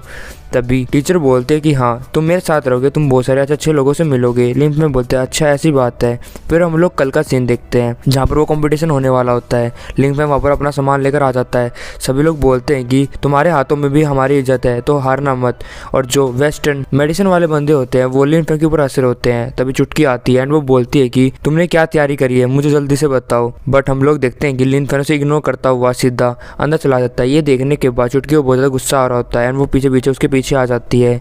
राजू लिन फैन को देखने के बाद बोलता है कि फाइनली तुम यहाँ पर आ गए, मुझे उम्मीद है कि तुमने अपनी तैयारी कर ली होगी, आखिर हम कैसा कंपटीशन करने वाले हैं। लिन फैन बोलता है कि हाँ मैंने तैयारी तो कर ली है, चलो हम इस कंपटीशन को स्टार्ट करते हैं। फिर राजू लिन फैन को दिखाता है कि ये उसकी मशीन है जिसका इस्तेमाल वो करने वाला है एंड वो बोलता है चलो स्टार्ट करते हैं। फिर वो बोलता है कि मैंने बहुत सोचा कि हम इस कंपटीशन को कैसे फेयर कर सकते हैं, इसलिए हम क्यों ना पेशेंट को जांच करें और जो उसका अच्छे से डायग्नोस कर पाएगा वही जीतेगा। तो सबसे पहले हम किसके डायग्नोस करें। तभी लिन फैन बोलते क्यों ना हम चुटकी को डायग्नोस करें। चुटकी बोलती क्या तुम्हें कोई प्रॉब्लम है। राजू बोलता है कि मुझे तो कोई प्रॉब्लम नहीं है। चुटकी तुम तैयार हो ना। चुटकी बोलते कि हाँ मैं तैयार हूँ। लिन फैन बोलता चलो ठीक है, पहले तुम जाओ इसका चेकअप करने के लिए क्योंकि तुम्हें थोड़ी बहुत काम ही करना है। फिर उसके बाद हम लोग देखते हैं कि राजू उसका ब्लड ले लेता है ताकि ब्लड सैंपलिंग कर सके, साथ में वो उसका MRI भी करने लग जाता है। एंड राजू बोलता है कि मैंने इसका सब कुछ कर लिया है, अब तुम्हारी बारी है। फिर उसके बाद हम लोग देखते हैं कि चुटकी लिन फैन के पास आती है। लिन फैन उसे घूरता है। ये देखने के बाद चुटकी बोलती है क्या तुमने घूरना बंद कर दिया या तुम्हारा मन भर गया। लिन फैन उसको देखने के बाद बोलता है कि हाँ मैंने देख लिया, तुम जा सकती हो। ये देखने के बाद चुटकी भी हैरान होती है। फिर उसके बाद जो राजू होता है वो एक पेज देते हुए लिन फैन से बोलता है कि इस पेज के ऊपर तुम्हें सब कुछ लिखना है जो जो तुमने ऑब्जर्व करा है। लिन फैन बोलता है ठीक है। फिर उसके बाद लिन फैन और जो राजू होता है वो लिखने लग जाते हैं। जो वेस्टर्न मेडिसिन को सपोर्ट कर रहे थे वो बोलते हैं कि एक बार हम इस कंपटीशन को जीत जाए फिर हम इस चाइनीज़ बंदों को पीटेंगे क्योंकि इन्हें तो कुछ आता है नहीं, ये तो फर्जी आदमी है, बंगाली डॉक्टर कहेंगे। और जो चाइनीज़ मेडिसिन सीखने वाले बच्चे होते हैं वो बोलते हैं कि नहीं हम तुम्हें पीटेंगे। फिर उसके बाद हम लोग देखते हैं कि उन दोनों ने लिख लिया होता है। राजू बोलता है कि सबसे पहले मैं दिखा रहा हूँ। लिन फैन बोलता है ठीक है कोई बात नहीं। राजू बोलता है कि जो चुटकी है उसकी बॉडी बहुत ज़्यादा हेल्दी है बट उसकी बॉडी के अंदर थोड़े बहुत इन्फ्लेमेशन भी है जो मैंने इस रिपोर्ट से पाया है, तुमने क्या रिपोर्ट निकाली है। तभी लिन फैन बोलता है कि हाँ मेरी भी सेम रिपोर्ट है। एंड वो अपने मन में सोचता है कि इसके अंदर थोड़ा बहुत पॉइजन भी है, मैं उसके बारे में बाद में बताऊँगा। फिर उसके बाद हम लोग देखते हैं कि जो राजू होता है वो बोलता है कि पहला राउंड टाई होता है, चलो हम अगले राउंड भी पढ़ते हैं। फिर उसके बाद हम लोग देखते हैं कि ऐसे करके 2-3 राउंड निकलते हैं जहाँ पर हम लोग देखते हैं कि लिन फैन वाइटल चेक कर रहा होता है और जो राजू होता है वो भी। सभी लोग बात करते हैं कि ये कंपटीशन अब तक चल रहा है और समझ में नहीं आ रहा है इन दोनों में से कौन जीतेगा। फिर उसके बाद जो राजू होता है वो बोलता है कि तुम तो बहुत ज़्यादा ही अच्छे हो, इन सभी टेक्निक्स में। अब हमारा लास्ट राउंड आने वाला है और हम देखेंगे कि हम में से कौन जीतेगा। तभी हम लोग देखते हैं कि भीड़ में से एक बंदा बहुत ज़्यादा ही चिल्ला रहा होता है एंड वो बोलता है कि मुझे बहुत ज़्यादा दर्द हो रहा है मेरे पेट के अंदर, और वो ज़मीन पे गिर जाता है। ये देखने के बाद राजू बोलता है कि जल्द से जल्द इसे हॉस्पिटल में लेके जाना पड़ेगा। तभी वो बंदा बोलता है कि मेरा पेट बहुत ज़्यादा दुख रहा है, मेरा मदद करो। तभी राजू बोलता है कि जल्दी से कोई एम्बुलेंस को फ़ोन मिलाओ, हमें हॉस्पिटल में इसको लेके जाना पड़ेगा। तभी हम लोग देखते हैं कि लिन फैन उस बंदे के पास जाता है और उसकी वाइटल को चेक करता है, और वाइटल को चेक करने के बाद बोलता है कि इसको तो एक्यूट अपेंडिटिस है। फिर वो अपनी नीडल को निकालते हुए बोलते हैं कोई नहीं, मैं इसका इलाज कर दूंगा, हॉस्पिटल में जाने की जरूरत नहीं है। वो बंदा अभी भी चिल्ला रहा होता है एंड वो बोलता है कि मुझे चाइनीज़ मेडिसिन में बिल्कुल भी भरोसा नहीं है, प्लीज़ मुझे हॉस्पिटल में भेज दो, मेरा इलाज मत करो। बट लिन फैन रुकता नहीं है और उसकी शर्ट को उठाते हुए अपने एक्यूपेंचर स्टार्ट कर देता है। ये देखने के बाद जो राजू होता है वो बोलता है कि ये तुम क्या कर रहे हो, तुम इसे मार डालोगे। लिन फैन बोलते थोड़ी देर चुप रहो, और फिर वो उन सारी नीडल्स को उस बंदे के अंदर डाल देता है। तभी उस बंदे का दर्द बंद हो जाता है एंड वो बोलता है कि मुझे अब दर्द बिल्कुल भी नहीं हो रहा है। लिन फैन बोलता है कि मैंने तुम्हारा इलाज कर दिया है और मैं तुम्हें मेडिसिन लिख के दे दूंगा जो तुम्हें खानी है, इसके बाद तुम्हारी अपेंडिटिस ठीक हो जाएगी। फिर लिन फैन बोलता है कि क्यों ना राजू हम अगला कंपटीशन स्टार्ट करें। सभी लोग हैरान होते हैं कि ये कैसे कर दिया, और जो चुटकी होती है वो अपने मन में बोलते हैं कि इस बंदे में दम तो है। फिर हम लोग देखते हैं कि एक बंदा भागते हुए आता है एंड वो बोलता है कि राजू भाई ये बंदा जरूर कोई चीटिंग कर रहा होगा, वरना ये कैसे से ठीक कर सकता है। सभी लोग के पास सोचने लग जाते हैं एंड वो लोग इसका साथ देते हुए बोलते हैं कि हाँ ये चाइनीज़ बंदे जरूर कोई चीटिंग कर रहे होंगे, वरना एक्यूपंक्चर इतनी ज़्यादा यूज़फुल थोड़ी ना होती है कि वो किसका इलाज कर सके। लिन फैन बोलता है कि तुम ये सारी बकवास बंद करो और आखिरी राउंड को स्टार्ट करते हैं। और जो राजू होता है वो अपने मन में बोलता है कि ज़रूर यहाँ पर कुछ ना कुछ तो गड़बड़ है और ये बंदा बहुत ज़्यादा स्किलफुल भी है। तभी वहाँ पर कुछ बंदे आ जाते हैं एंड वो बोलते हैं कि तुम सभी लोग यहाँ पर क्या कर रहे हो, जल्दी से यहाँ से भागो। और हम लोग देखते हैं कि ये टीचर वगैरह होते हैं जो इस कॉम्पिटिशन को रुकवाना चाहते हैं क्योंकि इससे लड़ाई भी हो सकती है। ये बात सुनने के बाद जो राजू होता है वो बोलता है कि आज तो मैं तुम्हें हरा नहीं सकता क्योंकि ये लोग आ गए हैं, बट हम अपने इस कॉम्पिटिशन को कल जरूर कंटिन्यू करेंगे। लिन फैन बोलता है कि क्या हुआ, तुम डर के भाग रहे हो। राजू बोलता है कि मैं किसी से भी डर के नहीं भागता, बट अभी मुझे जाना पड़ेगा और चिंता मत करो, हमारा जो कंपटीशन है वो जरूर कंटिन्यू होगा, वो भी 3 दिन बाद। तो तुम जितना हो सके उतना तैयार कर लेना, और वैसे भी मैं इस चाइनीज़ मेडिसिन को इस चाइना से गायब कर दूंगा। ये बात सुनने के बाद लिन फैन अपने बोलता है तो ये है इसका असली प्लान, ये चाइनीज़ मेडिसिन को यहाँ से ख़त्म करना चाहता है। लिन फैन बोलता है कि देख लेंगे। तभी वो बंदा बोलता है कि हाँ देखते हैं कि कौन जीतता है, और वो टीचर उन सभी को वहाँ से भगा देता है। सभी लोग बोलते हैं कि अरे मुझे तो कंपटीशन देखना था। तभी हम लोग देखते हैं कि लिन फैन वहाँ से जा रहा होता है, पीछे से चुटकी उसे पकड़ लेती है एंड वो बोलते कि रुक जाओ। आगे लिन फैन बोलता है कि चुटकी तुम यहाँ पर क्या करने के लिए आई हो। तभी चुटकी बोलती है कि आज तुम लकी थे, वरना तुम 4th गेम में हार जाते। ये बात सुनने के बाद लिन फैन बोलता है कि तुम एक ट्रेडिशनल चाइनीज़ मेडिसिन सीख रही हो हॉस्पिटल के अंदर, और तुम्हारा बिल्कुल भी कॉन्फिडेंस नहीं है मेरी चाइनीज़ मेडिकल स्किल्स के ऊपर, और तुम अपने आप को कहती हो कि तुम बेस्ट स्टूडेंट हो, पर तुम लायक नहीं हो कि तुम चाइनीज़ मेडिसिन को सीखो। और ये कहकर लिन फैन गुस्सा हो जाता है एंड वो बोलता है कि मुझे तुमसे कोई भी बात नहीं करनी, और ये कहकर वो वहाँ से चला जाता है। ये देखने के बाद चुटकी को गुस्सा आ जाता है एंड वो बोलती है कि तुम तो बहुत ज़्यादा रूड हो। तभी लिन फैन जाते हुए बोलता है कि सच में मैं तो आज बहुत ज़्यादा बोर हो रहा हूँ। तभी हम लोग देखते हैं कि उसके पास एक लड़की भागती हुई आती है जिसका नाम पिंकी होता है। पिंकी बोलती है कि मैंने तुम्हें ढूंढ लिया, मुझे तुमसे बात करनी है, और वो सीधा लिन फैन की तरफ हाथ बढ़ाती है। तभी लिन फैन उसका हाथ पकड़ के मरोड़ देता है एंड वो बोलता है कि आखिर तुम कौन और यहाँ पर क्या करने के लिए आई हो। तभी पिंकी बोलती है कि मुझे तुमसे कुछ काम है और मैं तुम्हें इसलिए ढूंढ रही हूँ, प्लीज़ मुझे छोड़ो तो सही। तभी लिन फैन उसे छोड़ देता है। फिर पिंकी बोलती है कि मुझे तुम्हारी मदद चाहिए, प्लीज़ मेरी बात को समझो, अभी ये प्लेस नहीं है जहाँ पर हम बात कर सके, इसलिए तुम मेरे घर पे चलो जहाँ पर हम बात कर सकते हैं, क्योंकि तुम ही हो जो मेरी मदद कर सकते हो। ये बात सुनने के बाद लिन फैन बोलता है कि आखिर तुम कौन हो ये तो बताओ जरा। एंड वो अपने मन में सोचता है कि इस बॉडी के अंदर बहुत ज़्यादा ही इनर एनर्जी के अंदर फ्लस्ट्रेशन हो रहा है जो कि बिल्कुल सेम है राजू की तरह। आखिर इन दोनों का रिलेशनशिप क्या है। तभी जो पिंकी होती है वो लिन फैन का हाथ पकड़ लेती है एंड वो बोलती है कि मुझे विश्वास है कि तुम गलत पर्सन नहीं हो, इसलिए मैं तुम्हारे पास आई हूँ ताकि मैं तुम्हें सच बता सकूँ। जिसके बाद शायद तुम मेरी मदद करो। ये बात सुनने के बाद लिंग फैंग बोलता है कि तुम काफ़ी ज़्यादा इंटरेस्टिंग हो, चलो साथ में चलते हैं। और वो दोनों जाने लग जाते हैं। पीछे से ये सब कुछ देख रही होती है चुटकी, एंड वो गुस्से में आकर बोलते हैं कि आखिर इसका क्या रिलेशनशिप है पिंकी के साथ जो उसके घर पे वो जा रहा है। फिर उसके बाद हम लोग देखते हैं पिंकी का घर, जहाँ पर पिंकी रोते हुए बोलती है कि प्लीज़ मुझे कोई ऐसा तरीका बताओ जिससे मैं चाइनीज़ मेडिसिन को बचा सकूं, तुम ही हो जो हम पे बचा सकता। अब लिंग फैंग बोलता है आखिर तुम ये क्या कह रही हो। और हमें पता चलता है कि जो पिंकी है उसी का ये मेडिकल स्कूल है, ये चाइनीज़ वाला, और वो मेडिकल स्कूल के ओनर की बेटी है। लिंग फैंग अपने मन में सोचता है कि मैंने सोचा नहीं था कि मैं उसी बंदे की लड़की से मिलूंगा जिसने मेरी पास्ट लाइफ के अंदर वो जेड मुझे दिया था, मुझे इसकी मदद तो करनी पड़ेगी। तभी लिन फैन बोलता है कि आखिर तुमने कहा कि तुम चाहते हो कि मैं तुम्हारे बचाऊं और तुम्हारे इस पूरे कॉलेज को बचाऊं, बट आखिर में क्या एबिलिटी है कि मैं इसको बचा सकता हूं। तभी पिंकी बोलती है कि मैं जानती हूं कि तुम मेरे भाई यानी कि राजू के साथ कंपटीशन कर रहे थे और मैं तुम्हारी स्किल्स भी सुनी है, और मुझे ऐसा लगता है कि तुम्हारे अंदर एक यूनिक हो रहा है जिसके कारण मुझे ऐसा विश्वास हो रहा है कि तुम मेरी मदद कर सकते हो। लेकिन फैमिली में बोलते हैं तो स्टूपिड है। फिर वो बोलता है कि क्या कहा, तुम राजू की बहन हो। तभी पिंकी बताती है कि हाँ, राजू मेरा भाई है, असल में वो एक अडॉप्टेड सन है, बट उसने मुझे, मेरे फादर और इस पूरी चाइनीज़ मेडिसिन को धोखा दिया है।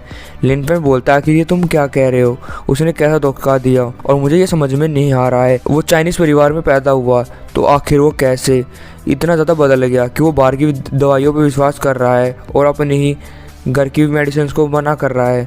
तभी पिंकी गुस्से के साथ बोलती है कि सच में वो एक स्कम बैग है, उसके बारे में मैं क्या ही बताऊं। असल में वो मेरे फादर का अडॉप्टेड सन था और उसके अंदर बहुत ज़्यादा स्ट्रॉन्ग टैलेंट था कल्टीवेशन में, बट उसकी जो मेडिसिन की नॉलेज थी वो बहुत ज़्यादा कम थी, जिसके कारण उसकी जो टेक्निक्स थी वो कुछ ज़्यादा काम नहीं कर पाती थी और वो इतना ज़्यादा सक्सेसफुल नहीं हुआ हमारे सेक्टर के अंदर। बट सभी लोग उस पर विश्वास करते थे कि वो कभी ना कभी कुछ ना कुछ करके दिखाएगा। बट अचानक एक दिन वो कुछ लोगों से मिलने लग गया, जिसके बाद उसने हमारे पूरे सेक्टर को धोखा देता हुआ अपने सेल्फ इंटरेस्ट के लिए यहाँ से छोड़ कर चला गया। और जब से ही वो उन लोगों का साथ लेते हुए हमारी बेइज्जती करने लग गया, जैसे कि चाइनीज़ मेडिकल स्किल्स कुछ होती ही नहीं है। और उसने आगे जाकर फार्माकोलॉजिस्ट इंडस्ट्री को चुन लिया, जो कि पूरी इंपेरियल कैपिटल के अंदर फैली हुई है। और उसने अपने फ़ायदे के लिए बहुत से पेशेंट को ठीक नहीं करा, बल्कि उनका इलाज करता रहा, जिससे उसको और प्रॉफिट हुआ और उसने बहुत ज़्यादा ही पैसे कमा लिए। फिर पिंकी बोलती है कि इन्हीं के कारण मेरे फादर बहुत ज़्यादा गुस्सा होने लग गए और धीरे धीरे वो और बीमार होते रहे और वो एक दिन कोमे में चले गए। और अब एक मेडिकल कंपटीशन होने वाला है, और जहाँ पर अगर हमारी चाइनीज़ मेडिसिन हार गई और हमारी बेइज्जती हुई तो शायद ये मेडिकल कॉलेज नहीं बच पाएगा चाइनीज़ वाला। ये बात सुनने के बाद लिन फैन बोलता है कि ये तो बहुत ज़्यादा गलत बात है, तुम्हारा भाई राजू तो वो तो बहुत घटिया इंसान है, आखिर वो कैसे इतना ज़्यादा गिर चुका है। खैर, तुम चाहती हो कि मैं तुम्हारे मेडिकल कॉलेज को बचाऊँ, है ना। पिंकी बोलती कि हाँ, मैं चाहती हूँ कि जो तुम्हारे मेडिकल कॉलेज को बचाओ, क्योंकि मुझे विश्वास है कि तुम ही हो जो सिर्फ अब बचा सकता है। मैं तुम्हें प्रॉमिस करती हूँ, अगर तुम हमारे मेडिकल कॉलेज को बचा लेते हो, तुम जो चाहोगे वो तुम्हें मिल जाएगा। एंड फिर वो बोलती है कि और वैसे भी हमारे कॉलेज के अंदर अब थोड़े बहुत डिसेबल बाकी है मेरे अलावा। फिर लिंग में बोलता है कि मुझे कुछ ऐसा करना पड़ेगा जिससे और भी डिसेबल हमारे मेडिकल कॉलेज को ज्वाइन करे, ताकि हम इसे बचा सकें। अब यही ऑप्शन है हमारे पास, तो मुझे ये बताओ कि तुम्हारे भाई राजू के अंदर कितनी ज़्यादा मेडिकल स्किल्स है। पिंकी बोलती है उसके अंदर कोई भी मेडिकल स्किल नहीं है, वो पता नहीं किस ऑर्गेनाइजेशन के साथ जुड़ गया है, जिसके बाद अचानक उसमें एकदम नॉलेज आ गई, वरना पहले तो वो बहुत ज़्यादा बुद्धू इंसान था।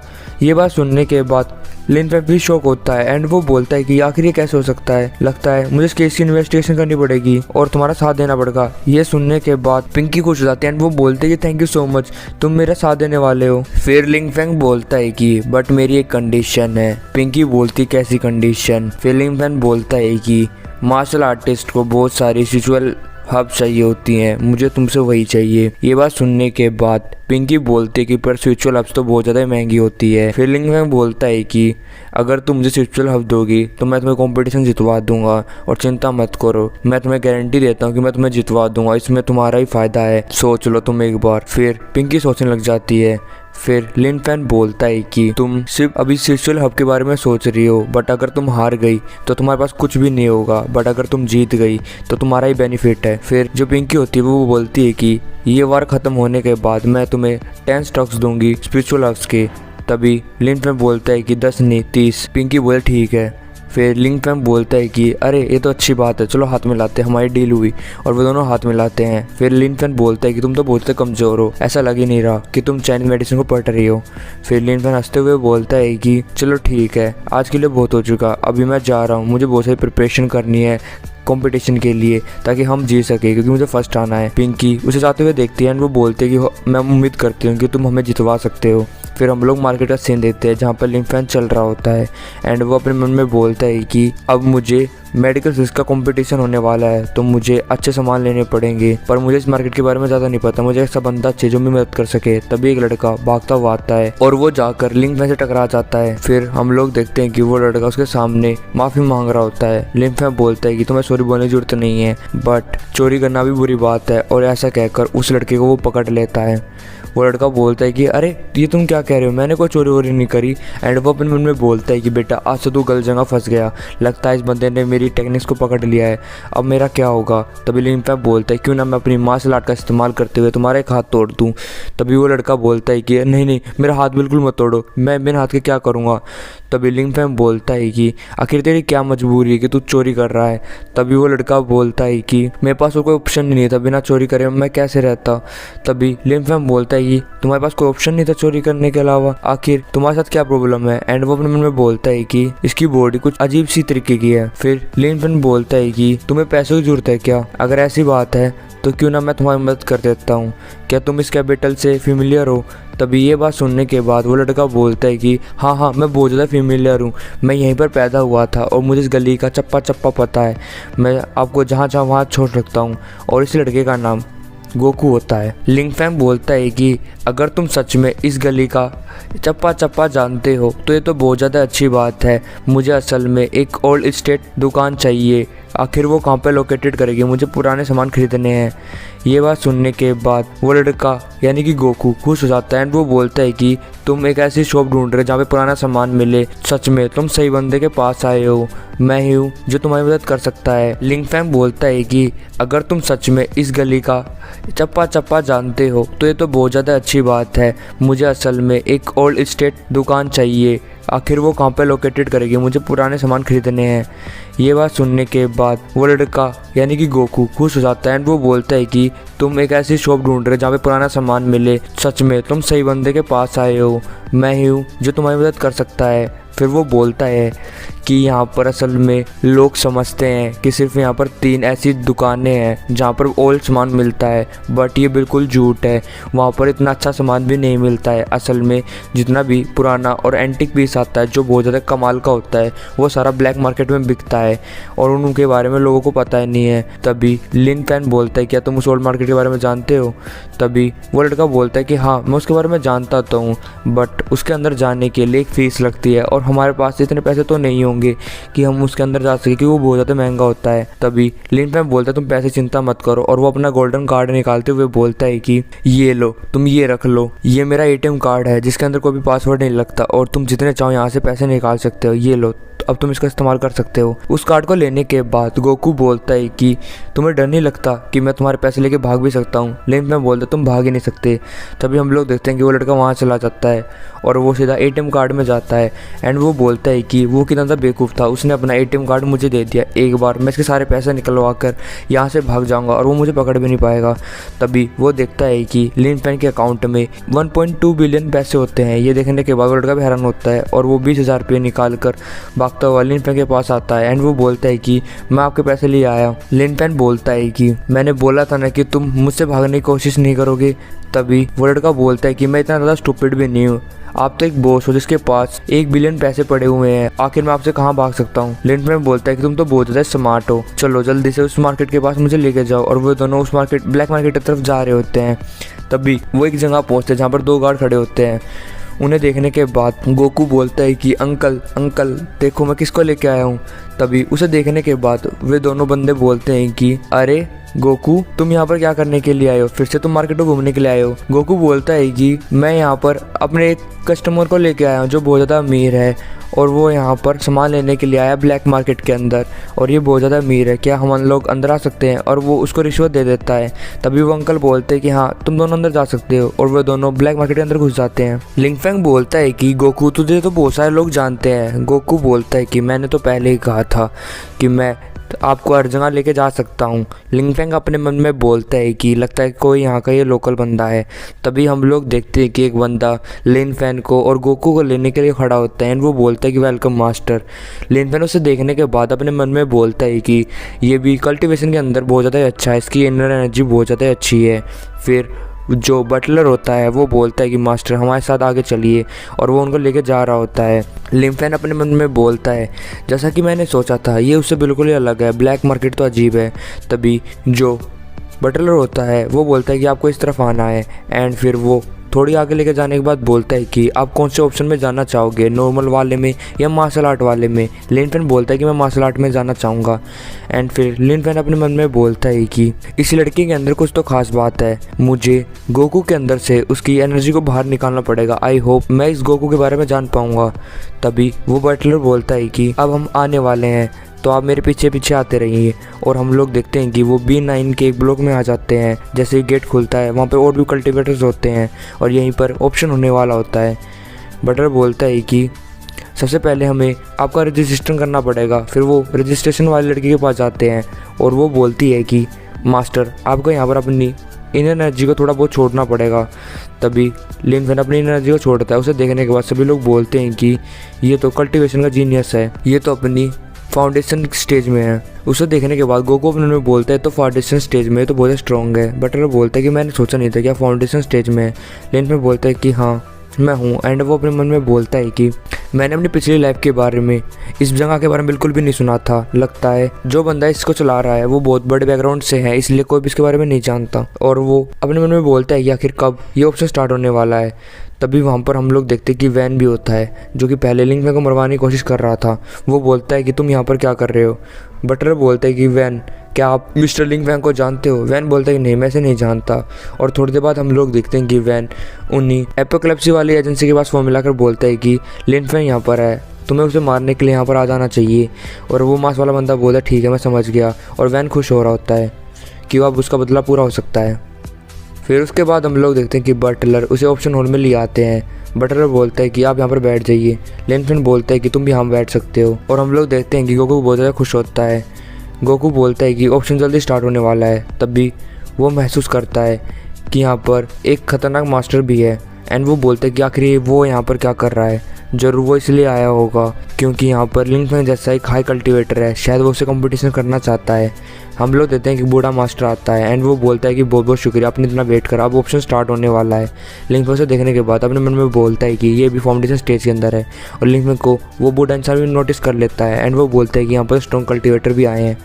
बट तभी वो गोकू की तरफ देखता है एंड वो बोलता है कि यंग मास्टर भी यहाँ पर है। लिनफेन उसके एक्सप्रेशन को देखने के बाद अपने मन में बोलता है कि गोकू जरूर कोई खास बंदा है, मुझे इसके बारे में पता लगाना पड़ेगा। फिर जो ऑप्शन वाला बंदा होता है वो बोलता है कि अब ये ऑप्शन स्टार्ट होने वाला है और हमारे पास पहली चीज़ है वो है गोल्डन नीडल, जो कि बहुत ज़्यादा ही पुरानी है, यानी कि 100 साल पुरानी है। उसे देखने के बाद लिनफेन अपने मन में बोलता है कि सच में यहाँ पर तो बहुत ज़्यादा शानदार चीज़ें हैं। फिर जो ऑप्शन वाला बंदा होता है वो बोलता है कि गोल्डन नीडल है जो कि डिवाइन डॉक्टर के यूज़ करते थे, जो कि 100 साल पहले, और ये अच्छे से नरिस्ट करी गई है और इसके अंदर कोई भी अब टॉक्सिक नहीं बाकी है और ये अब एक टॉप क्वालिटी का प्रोडक्ट बन चुका है। सभी लोग बोल लगाने स्टार्ट कर देते हैं और जो इसकी बोली होती है वो 7 मिलियन स्टार्ट होती है, फिर 8, 9, 10 ऐसे हो रही होती है। तभी लिनफेन बोली करने वाला होता है, तभी पीछे से एक बंदा बोलता है कि 100 मिलियन। ये देखने का सभी लोग हैरान होते हैं। ऑप्शन वाला लड़का बोलता है कि अरे ये तो फार्माकोलॉजिस्ट कंपनी से हैं, लगता है ये गोल्डन नीडल आपके लिए ही बनी है, सच में आप इसे डिजर्व करते हैं। तभी लिनफेन ये बात सुनने के बाद अपने मन में बोलता है कि फार्माकोलॉजिस्ट वाले बंदे जरूर राजू ने भेजे होंगे ताकि वो मुझे परेशान कर सके। फिर तभी लिनफेन उठता है और वो बोलता है कि मैं 2 बिलियन लगाना चाहता हूँ। ये बात सुनने के बाद सभी लोग हैरान होते हैं। तभी गोकू लिनफेन को हाथ मारते हुए बोलता है कि पर बड़े भैया हमारे पास तो इतने पैसे है ही नहीं।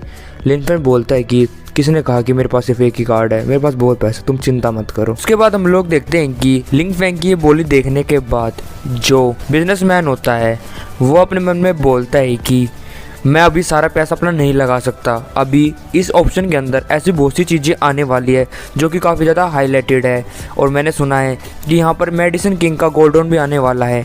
अच्छा होगा कि मैं उसके लिए अपने पैसे बचा के रखूँ। इस बोली को सुनने के बाद जो ऑप्शन लेने वाला बूढ़ा इंसान होता है वो बोलता है कि तो ये डिसाइड हो चुका है कि ये चीज़ अब इस जेंटलमैन से बिलोंग करती है, और ऐसे करके वो गोल्डन नीडल्स लिंग फेंग जीत जाता है। उसके बाद हम लोग देखते हैं कि ऑप्शन के अंदर बहुत सारी चीज़ें आती है, जैसे कि किताबें यानी कि टेक्निक्स, पेंटिंग्स और भी बहुत सारे एंटिक पीस और स्वॉर्ड वगैरह आते हैं।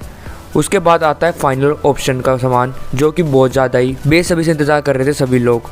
उसे देखने के बाद लिंग फेंग अपने मन में बोलता है कि इसके अंदर से मुझे बहुत ज़्यादा स्पिरिचुअल एनर्जी फील हो रही है, आखिर इसके अंदर क्या है। तभी पर्दा हटता है और हम लोग देखते हैं कि उसके अंदर एक मेडिसिन पॉट होता है जिसे किंग गोल्डन भी कहते हैं। उसको दिखाने के बाद जो ऑप्शन वाला बंदा होता है वो बोलता है कि आप सभी लोगों के सामने है इस ऑप्शन की लास्ट चीज़, जो कि सबसे ख़ास चीज़ है जो आपने आज तक कभी भी नहीं देखी होगी।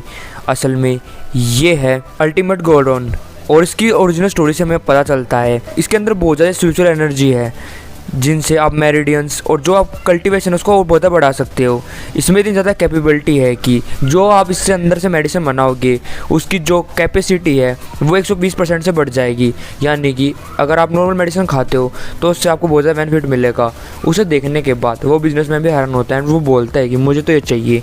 लिंग फेंग अपने मन में बोलता है कि अगर मैं गलत नहीं हूँ, जो एक मेडिसिन किंग गोल्डन है ये बहुत ज़्यादा बड़ा है, और ये मैंने प्रीवियस लाइफ में भी इसके बारे में सुना था। अगर ये मुझे मिल जाता है तो मैं अपनी कल्टीवेशन को बढ़ा सकता हूँ, और मेरे पास इतना पैसा भी है कि मैं इसे खरीद सकता हूँ, तो मुझे इसे लेने की ट्राई करनी चाहिए। फिर उसके बाद जो ऑप्शन वाला बंदा होता है वो बोलता है कि जो ये ट्राइपॉड आप देख रहे हो बहुत ज़्यादा ही प्रीशियस है, इसलिए हम इसे ऑर्डिनरी मनी से नहीं खरीद सकते, इसलिए इस ऑप्शन के अंदर मैं थोड़े बहुत रूल चेंज करने वाला हूँ। फिर वो ऑप्शन वाला बंदा बोलता है कि अगर आप इसमें इंटरेस्टेड हो तो सबसे पहले जो इसकी प्राइस होगी वो 300 मिलियंस, साथ में एडिशनली आपको ऐसी कोई चीज़ देनी पड़ेगी जो बहुत ज़्यादा वैल्यूबल हो, तभी आप इसे खरीद सकते हो, वरना आप इसे नहीं खरीद पाओगे। ये बात सुनने के बाद सभी लोग हैरान होते हैं। तभी उनमें से एक बंदा खड़ा होता है एंड वो बोलता है कि मैं इसको लेने में इंटरेस्टेड हूँ, मैं अपनी कंपनी के 10% शेयर आपको दूंगा, क्या आप मैं इसको खरीदने के लिए एलिजिबल हूँ। तभी जो ऑप्शन वाला बंदा होता है वो मना कर देता है। तभी एक लड़की बोलती है कि मेरे पास एक पेंडेंट है, क्या आप उसके बदले मुझे देने के लिए तैयार हो।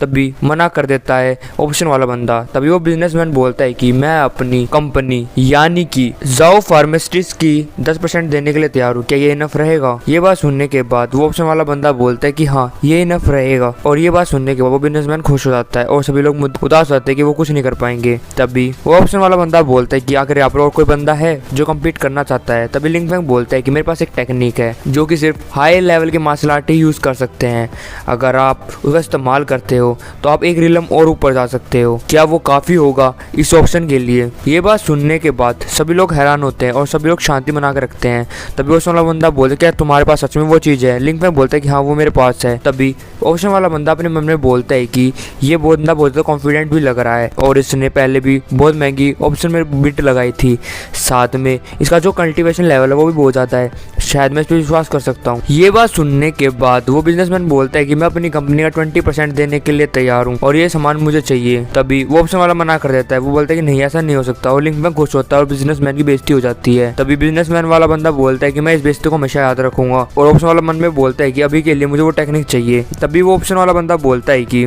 जो ये टेक्निक है वो मुझे रिलम के अंदर ब्रेक थ्रू में मदद करेगी।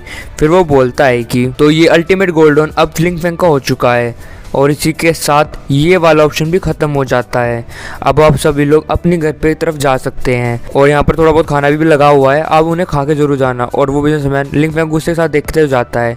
तभी वो ऑप्शन वाला बंदा लिंग फेंग के पास जाता है एंड वो बोलता है कि आप मेरे साथ चलिए, और उसे वो अपने एक प्राइवेट रूम में लेके जाता है। उसे प्राइवेट रूम में लेके जाने के बाद वो ऑप्शन वाला बंदा बोलता है कि आप पहली बार इस डार्क मार्केट के अंदर आए हैं, आपका नाम क्या है। तभी लिंग फेंग अपना नाम लिंग फेंग बताता है। लिंग फेंग का नाम सुनने के बाद वो अपने मन में बोलता है इसका नाम लिन पे ख़त्म था, कि ये लिन फैमिली से है। फिर वो बोलता है कि वैसे आप किन एक्सरसाइज के बारे में बता रहे थे जिसका इस्तेमाल करते हुए मैं ब्रेक थ्रू कर सकता हूँ। लिंग फेंग बोलता है कि उसके लिए पेन कॉपी लेके आ जाओ, और हम लोग देखते हैं कि पेन कॉपी वहाँ पर आ जाती है। फिर लिंग फेंग उस टेक्निक के बारे में लिखने लग जाता है। उसे देखने के बाद वो ऑप्शन वाला बंदा भी हैरान होता है एंड वो बोलता है कि क्या इसी का इस्तेमाल करते हुए मैं ब्रेक थ्रू कर सकता हूँ। लिंग फैंग बोलता है कि हाँ, आप इस टेक्निक का इस्तेमाल करते हुए ब्रेक थ्रू कर सकते हो, बट इसके लिए आपकी बॉडी में पोटेंशियल होना चाहिए। और जैसे कि मैं आपकी बॉडी को देख रहा हूँ, आपके अंदर थोड़ी बहुत माइनर इंजरीज हैं और साथ में थोड़ा बहुत पॉइजन भी है, जिसके कारण आपके लिए मुश्किल होने वाला है। ये बात सुनने के बाद वो ऑप्शन वाला बंदा उदास हो जाता है एंड वो बोलता है कि क्या मैं ब्रेक थ्रू नहीं कर पाऊँगा।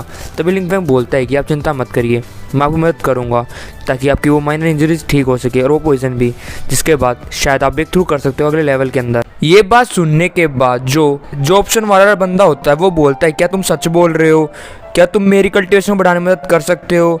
तभी जो लिंग फैंग होता है उसके अंदर वो सारी चीज़ें लिख देता है एंड वो बोलता है कि ये सारी जो मैंने हर्ब्स लिखी है वो मुझे 10 दिन के अंदर चाहिए और मैं तुम्हें हील कर दूंगा। ये बात सुनने के बाद जो ऑप्शन वाला बंदा होता है वो उसके सामने झुकता है एंड वो बोलता है कि सच में आप मेरी वोट को ठीक कर सकते हो, तो सच में आप जैसा महान आदमी कोई भी नहीं है और आपसे मैं आपको फॉलो करता हूँ। फिर वो बोलता है कि गोकू, आप इनसे कब मिले थे और कैसे मिले। लिंग फैंग बोलता है कि मैं सिर्फ गोकू से चांद से मिल गया था। फिर ये बात सुनने के बाद जो ऑप्शन वाला बंदा होता है वो अपने मन में बोलता है कि ये जेंटलमैन बहुत ज़्यादा ही यंग है और इसके अंदर बहुत ज़्यादा ग्रेट टैलेंट भी है। अगर ये हमारे ग्रेट मास्टर के साथ रहेगा तो उनके लिए वो बहुत ज़्यादा अच्छी बात है। फिर हम लोग वेन्यू के आउटसाइड देखते हैं उस बिजनेसमैन को जो कि फ़ोन मिलाता है राजू के पास एंड वो बोलता है कि यंग मास्टर, जो आज का ऑप्शन था वो एक बच्चे ने जीत लिया जिसका नाम लिंग फैंग था। ये बात सुनने के बाद राजू बोलता है कि हाँ, मैं इस बारे में जानता हूँ एंड वो बोलता है कि लिंग फैंग, आफ्टर ऑल तुम कितनी भी मेहनत कर लो इससे कुछ फ़र्क नहीं पड़ता है, चाइनीज़ मेडिसिन है वो जल्दी डिक्लाइन हो जाएगी। फिर उसके बाद हम लोग देखते हैं लिंग फैंग और गोकू को। गोकू बोलता है कि आखिर तुमने मुझे क्यों बुलाया है, तुम मुझसे क्या जानना चाहते हो।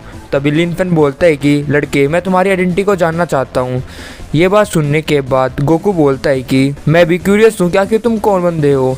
तभी लिंग फैंग उसे मारता है एंड वो बोलता है कि जो मैंने क्वेश्चन पूछा उसका आंसर दो, बकवास मत करो।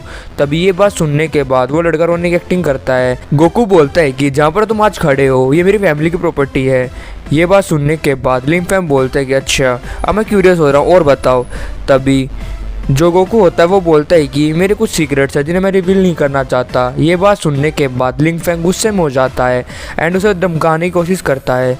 गोकू डरते हुए बोलता है कि आखिर तुम कौन हो और तुम मेरे लिए आए हो क्या यहाँ पर, सच में तुम तो बहुत बड़ी ट्रबल हो। आगे क्या होगा वो हम जानेंगे अगले एपिसोड में, तब तक के लिए बाय।